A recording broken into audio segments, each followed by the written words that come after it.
Totoong mahalagang balita ito. Sa mga sandaling ito, nagsimula na naman ang China ng panibagong military exercises sa paligid ng Taiwan na halos binlocade na ang isla. Inanunsyo ng Eastern Command ng hukbong Chino na ang mga ehersisyong may kasamang live fire drills ay sasaklaw sa 5 zone sa paligid ng isla na isa sa ilalim sa mga restriksyon sa dagat at himpapawid. Sa totoo lang, isang blockade ito at hayagang sinasabi ng Beijing na ang mga ehersisyo ay laban sa mga separatista sa isla. Kasabay nito, mahalagang idagdag na ang mga ehersisyong militar ay nagaganap halos 11 araw matapos i-anunsyo ng Estados Unidos ng Amerika ang pagbebenta ng armas sa Taiwan na nagkakahalaga ng 11 bilyong dolyar. Bilang tugon, nagpatupad ang China ng bagong parusa laban sa Estados Unidos at nagbanta ng pagbabalik sa digmaang pangkalakalan.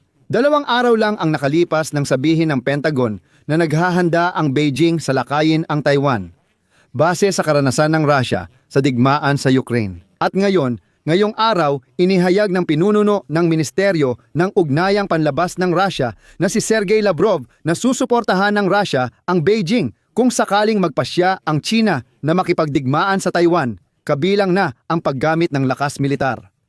Ang pangalan ko ay Alexi Pechi. Talakayin natin ang paksang ito ng sabay-sabay. Pero bago tayo magsimula, hinihiling ko sa inyo na mag-subscribe sa channel na ito, mag-like, mag-iwan ng kahit anong komento sa episode na ito, at siguraduhing mag-subscribe din sa aking Telegram channel na Pechi News na nakalink sa video na ito. Doon namin agad inilalathala ang mga bagong balita. Noong Lunes, nagpadala ang militar ng China ng mga unit sa paligid ng Taiwan para sa ehersisyong misyon ng katarungan, 2,025.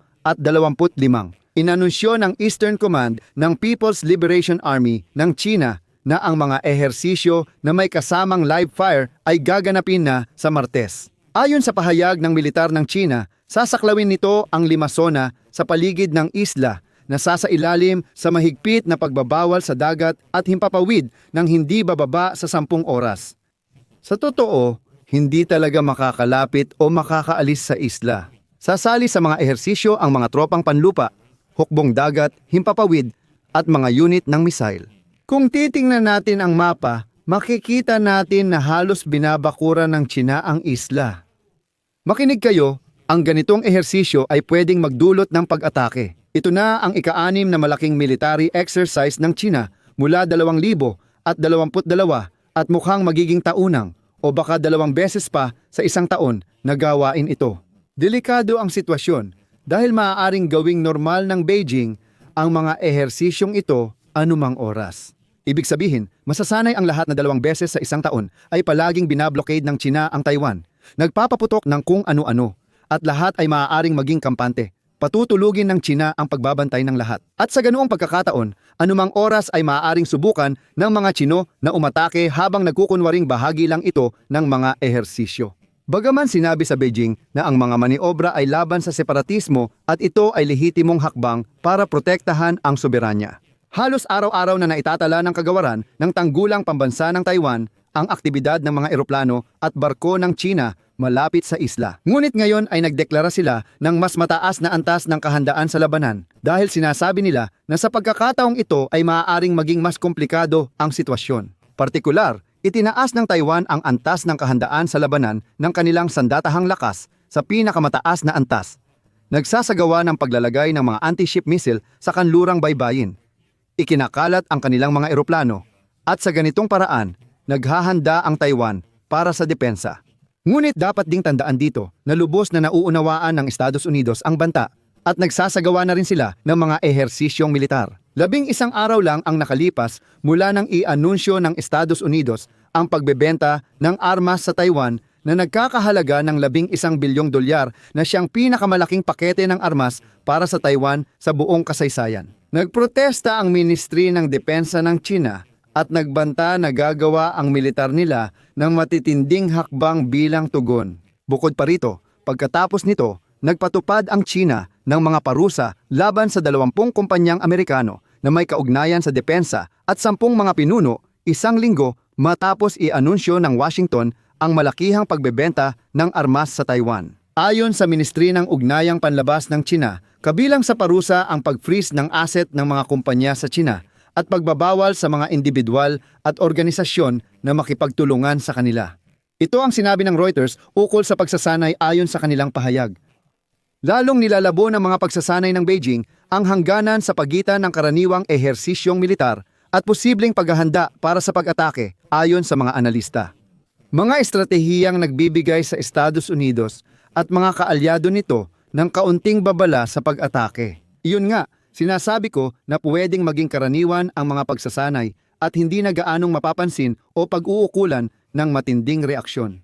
Ipinahayag ng mga militar ng China na nagpadala sila ng mga fighter jet, bomber, drone at long-range missiles at magsasanay sila sa pagtama sa mga gumagalaw na target sa lupa. Ginagaya nila ang sabayang pag-atake sa isla mula sa iba't ibang direksyon. Narito ang sipi mula kay Xi Yi, tagapagsalita ng Eastern Command ng Hukbong Chino. Ang mga pagsasanay na ito ay isang seryosong babala para sa mga separatistang puwersa na nagnanais ng kalayaan ng Taiwan at sa mga panlabas na puwersang nakikialam. Kinundena na ng pamahalaan ng Taiwan ang mga pagsasanay na ito at nanawagan sa Beijing na agad itigil ang tinawag nilang iresponsableng mga provokasyon. Ayon sa kagawaran ng Tanggulang Pambansa ng Taiwan, sa nakaraang 24 na oras, 2 eroplano at 11 barko ng China ang gumalaw sa paligid ng isla. Mataas ang kahandaan ng mga sundalo ng Taiwan at handa silang magsanay para sa mabilisang paglikas at pagtugon. Kamakailan, lumabas online ang mga larawan ng hukbong sandatahan ng Taiwan na nagsasanay gamit ang Abrams tanks sa labanan sa kalsada sa lungsod. Itong mga larawan ay nasa Telegram channel kong Pechi News. Nasa description ang link. Bisitahin at mag-subscribe. Matapos ang anunsyo ukol sa pagsasanay, naglabas ang militar ng China ng 2 poster na may slogan na kalasag ng katarungan, pagwasak ng ilusyon, at pagbaril, katarungan, kontrol at pagtanggi. Naglabas din sila ng ilustrasyon na nagpapakita ng 4 na lokasyon sa isla na may tinukoy na target, na nagpapahiwatig ng pagsasanay nila ng pag-atake sa isla. Idadagdag ko rin na naglagay na ang China ng mahigit 100 intercontinental na ballistic missile sa mga bagong silos at walang intensyon makipag-usap ukol sa kontrol sa armas. Pinalalakas ng Beijing ang nuclear capabilities at naghahanda ng military scenarios para sakupin ang Taiwan. Lumabas ang draft ng ulat tungkol sa paksang ito mula sa Pentagon kasabay ng mga pahayag ni Pangulong Donald Trump ng Estados Unidos tungkol sa paggawa ng plano para sa denuklearisasyon ng Rusya at China. Ipinresenta ang ulat ng wala pang 2 buwan bago matapos ang bisa ng kasunduang SNV-3. Ito ang huling umiiral na kasunduan sa pagitan ng Estados Unidos at Rusya na naglilimita sa kanilang mga nuclear arsenal sa 1,550 na mga warhead. Pinalawig ni na dating United States President Joe Biden at Russian dictator Vladimir Putin ang kasunduan noong 2021 ng 5 taon. At hindi na ito pwedeng palawigin pa ayon sa kondisyon. Kaya naman nangangamba ang mga eksperto na pagkatapos ng pagwawakas ng kasunduan sa Pebrero 2026, maaaring magsimula ang hindi makontrol na 3 panig na karera ng nukleyar na armas. Ngayon, sinasabi ng ilang eksperto na patuloy naghahanda ang China para sakupin ang Taiwan. Isinaalang-alang ang mga pagkakamali ng Rusya. Mula simula, nakatutok na ang Beijing sa isang total na digmaan at walang ilusyon tungkol sa isang 3 araw na espesyal na operasyong militar. Kamakailan, inilabas ng Pentagon ang ulat sa bagong doktrinang militar ng China, kinikilala ring naghahanda ang Beijing para sa posibleng pananakop gamit ang karanasan mula sa digmaan ng Rusya at Ukraine. Kaya malinaw na ipinapalagay ng China na ang pagtatangkang sakupin ang Taiwan ay tiyak na magdudulot ng malawakang sagupaan laban sa Estados Unidos. Kaya't nagsisikap ang Beijing na tiyaking ang digmaan ay mananatili bilang isang kumbensyonal na labanan nang walang gamit na sandatang nuklear. Sa pundasyon ng estratehiya ng China ay ang kakayahang magsagawa ng high precision na pag-atake sa malalayong distansya gamit ang high-tech na autonomous na armas, naval blockade at pag-iisa. At syempre, pati na rin ang malawakang digmaang pang-ekonomiya. Dahil sa karanasan ng Rusya sa Ukraine, inangkop ng mga Tsino ang kanilang paggamit ng drone at satellite communication systems.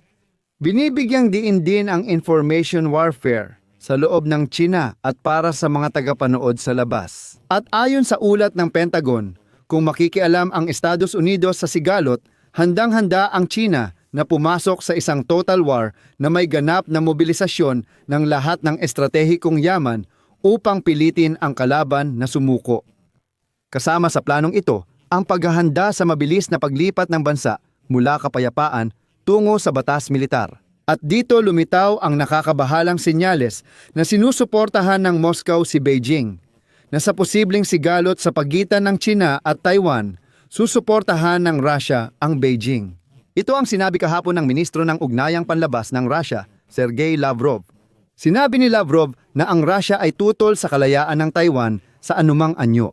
Ipinaalala niya na ang mga hakbang sa posibleng sigalot ay nakasaad sa kasunduan ng magkakapitbahay, pagkakaibigan at kooperasyon ng China at Russia. Mula pa noong 2001, isa sa pangunahing prinsipyo ng dokumentong ito ay pagkakatuwang sa pagtatanggol ng pambansang pagkakaisa at teritorial na integridad. Sa madaling salita, sinusubukan ngayon ng China ang pasensya ng mga Amerikano at Europeo at nagpapahiwatig ang mga Ruso na kung sakali kakampi kami sa mga Chino at handa kaming makipagdigmaan ng lubusan laban sa kanluran. Wala rin naman kaming masyadong mawawala. Kaya dito, sigurado, kailangan talagang bantayan ng mabuti ang mga nangyayari sa Indo-Pasipikong rehiyon. Dito na ako magtatapos. Ibahagi ang opinyon at konklusyon ninyo sa comments ng episode na ito. Mga kaibigan, kung kapaki-pakinabang ang episode na ito, maaari ninyong suportahan ang channel sa pamamagitan ng donasyon o sponsorship subscription gamit ang mga link at detalye. Sa description ng video na ito, nakasulat doon na suportahan ang channel ni Alexi Pechi. Maraming platform gaya ng Patreon, Buy Me Coffee, PayPal, bank details, at crypto wallet. Pumili lang ng pinakakomportable para sa inyo. Magpapasalamat ako sa kahit anong suporta ninyo.